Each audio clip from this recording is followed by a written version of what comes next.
রসমালাই আমরা সকলেই খেয়েছি, কিন্তু কখনো নিখুতি রাবড়ি ট্রাই করে দেখেছেন কি?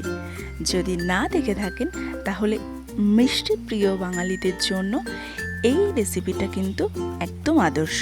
ভিডিওটি লাস্ট পর্যন্ত দেখতে থাকুন, আর যদি ভালো লাগে তাহলে অবশ্যই লাইক, শেয়ার এবং আমার চ্যানেলটি সাবস্ক্রাইব করতে ভুলবেন না।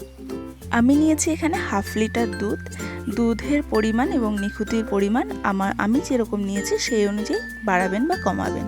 এখানে নিয়েছি 200 গ্রাম নিখুতি, আর নিয়েছি একটা ছোট প্যাকেট দুধ। প্যাকেট দুধে ঘনত্বটা ভালো হয়। আর অল্প চিনি পরিমাণ মতো, সঙ্গে কাজু বাদাম গার্নিশের জন্য নিয়েছি, আর 2টো ছোট এলাচ। এবারে কড়াই গরম করে তাতে দিয়ে দিচ্ছি 1/2 লিটার দুধ। 1/2 লিটার দুধটা কিন্তু ভালোভাবে ফুটাতে হবে। ফুটাতে একদম হাফ পরিমাণে নিয়ে আসতে হবে। এবারে অনেকটাই ফুটে এসেছে, দেখুন অনেকটাই দুধটা কমে এসেছে। আর নিচে নাড়াতে থাকবেন, নাহলে কিন্তু অনেক সময় নিচে লেগে যায়। তারপরে দিয়ে দিতে হবে চিনি, সঙ্গে অল্প একটু নুনটা অবশ্যই দেবেন, তাহলে টেস্টটা খুলে আসবে।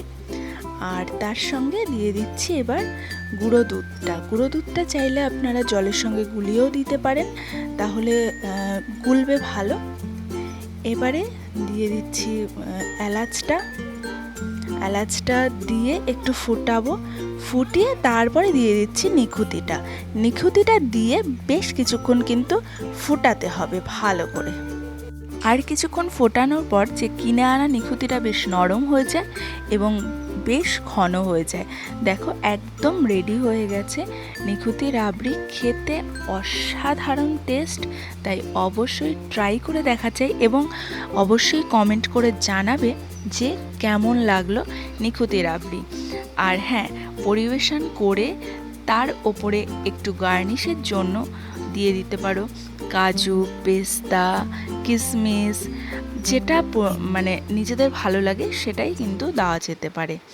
আর হ্যাঁ, আমার চ্যানেলটি কিন্তু সাবস্ক্রাইব করতে ভুলো না যদি ভালো লেগে থাকে।